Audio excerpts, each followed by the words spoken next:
Bonjour chers camarades boursicoteurs, j'espère que vous allez bien. À moins que vous vivez sous une roche, vous avez certainement entendu parler de la saga Nordvolt, l'usine de batteries électriques suédoise dans laquelle le gouvernement du Québec a investi près d'1 milliard de dollars.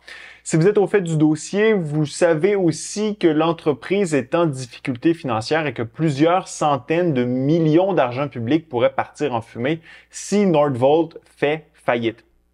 Cette énième saga où un investissement public dans une entreprise privée fait patate au Québec m'a tellement inspiré que j'ai dédié un tout nouvel article publié ce matin dans Les Affaires. Si ça vous intéresse de le lire, le lien pour y accéder est dans la description. Aujourd'hui, nous allons nous poser la question du pourquoi l'État, le gouvernement, les politiciens, les bureaucrates sont aussi médiocres lorsque vient le temps d'investir les deniers publics et quelle devrait être la solution à ce problème qui, soyons lucides, nous a fait perdre des milliards à travers les années. Mais avant de débuter, je vous rappelle de vous abonner à la chaîne en cliquant sur le bouton s'abonner tout juste sous la vidéo. Faites-le, ça coûte rien, mais ça m'aide grandement. François Legault a pris les rênes du Québec en 2018 avec l'ambition d'enrichir les Québécois.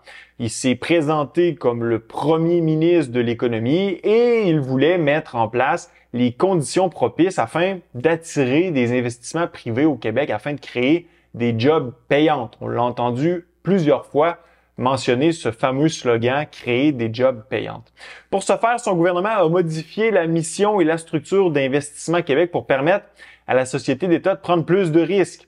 Avec la bénédiction de M. Legault et sous la gouverne du super ministre de l'économie Pierre Fitzgibbon, qui maintenant n'est plus politicien, le bras financier de l'État a multiplié les investissements dans des entreprises d'ici, mais aussi dans des entreprises étrangères. D'ailleurs, certains de ces investissements sont maintenant célèbres, mais pas pour les bonnes raisons malheureusement.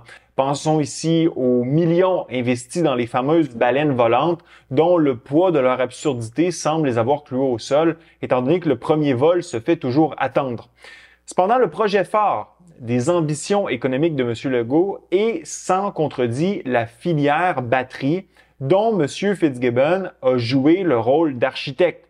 Pour M. Legault et M. Fitzgibbon, le salut économique de la province de Québec devait passer par la création d'un tout nouveau secteur économique voué à la production de batteries pour véhicules électriques, et ce, malgré l'absence totale d'avantages comparatifs du Québec dans ce secteur industriel. Entre Ford, Lion Électrique, Taiga, Nordvolt, GM et Volta, le gouvernement québécois a distribué près de 2,5 milliards en aide financière de toutes sortes, donc subventions et prêts, sans compter les centaines de précieux mégawatts d'électricité réservés à ces entreprises. Mais au-delà des ambitions, il faut aussi des résultats et à cet égard, le bilan de M. Legault est à ce point-ci misérable. Le chantier de l'usine Ford à Bécancour est à l'arrêt. Lion Électrique et Taiga sont au bord de la faillite. Rappelez-vous, Lion Électrique, c'est cette entreprise qui produit des camions et des autobus électriques. Et Taiga, l'entreprise qui produit des motoneiges électriques. L'entreprise Nordvolt, quant à elle, dans laquelle Québec a investi près d'1 milliard, fait face à de sérieux problèmes financiers, faisant craindre pour son avenir. Les mises à pied s'accumulent et l'entreprise est en restructuration financière. Autrement dit, ça va mal à la shop. Seules les usines de GM à Bécancour et de Volta à Granby semblent encore sur les rails. À l'Assemblée nationale, vous avez les différents partis d'opposition qui tirent à boulet rouge sur le gouvernement de François Legault, l'accusant d'avoir fait un pari irresponsable en investissant dans des entreprises n'ayant pas fait leurs preuves. Finalement, on blâme le gouvernement d'avoir investi dans des startups. Dans les faits, la stratégie d'investissement mise en place par M. Legault et la CAQ n'est pas étrangère à celle des libéraux ou du Parti québécois lorsqu'ils étaient au pouvoir. Sous les libéraux de Philippe Couillard, rappelez-vous, 1,3 milliard a été englouti dans la C-Series de Bombardier et sous Pauline Marois, le gouvernement péquiste a perdu un demi-milliard dans la cimenterie Mécanis. Malheureusement, la liste des mauvais investissements publics est beaucoup plus longue et je vais vous épargner de continuer là-dessus. En fait, François Legault ne fait que perpétuer une vieille mentalité québécoise héritée de la Révolution tranquille, selon laquelle l'État doit être un acteur économique de premier plan, plutôt que de se contenter de dicter les règles du jeu.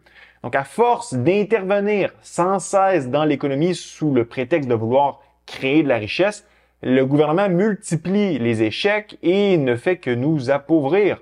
Les milliards perdus par le gouvernement auraient été bien mieux dépensés s'ils étaient restés dans nos poches au lieu d'avoir été dilapidés dans les entreprises qui font faillite les unes après les autres. Donc, faisons preuve de lucidité. L'État québécois ne peut pas et ne pourra jamais être un acteur économique à succès, et ce pour plusieurs raisons. Et là, je parle de l'État québécois, mais ça pourrait s'appliquer à n'importe quel autre État dans le monde.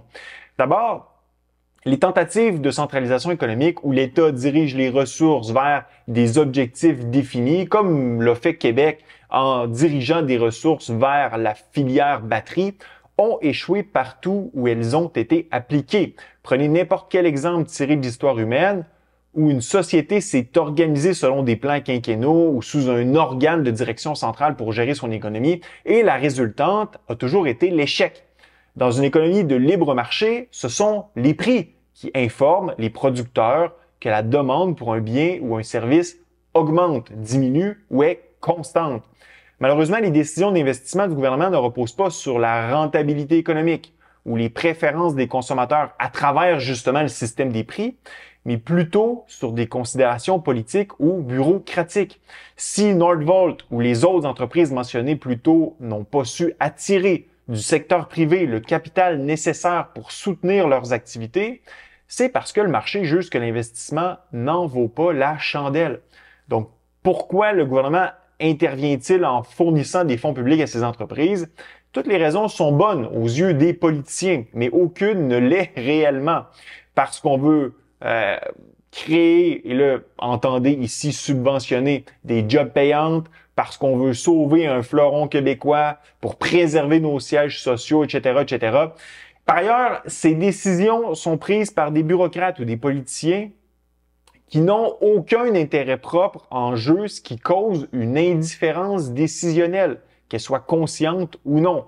Quand vous n'avez pas une scène de votre argent en jeu et que vous jouez avec l'argent des autres, votre aversion au risque n'est pas la même. Le fonctionnaire ou le politicien qui prend la décision ne se préoccupe pas réellement de la réussite de l'investissement.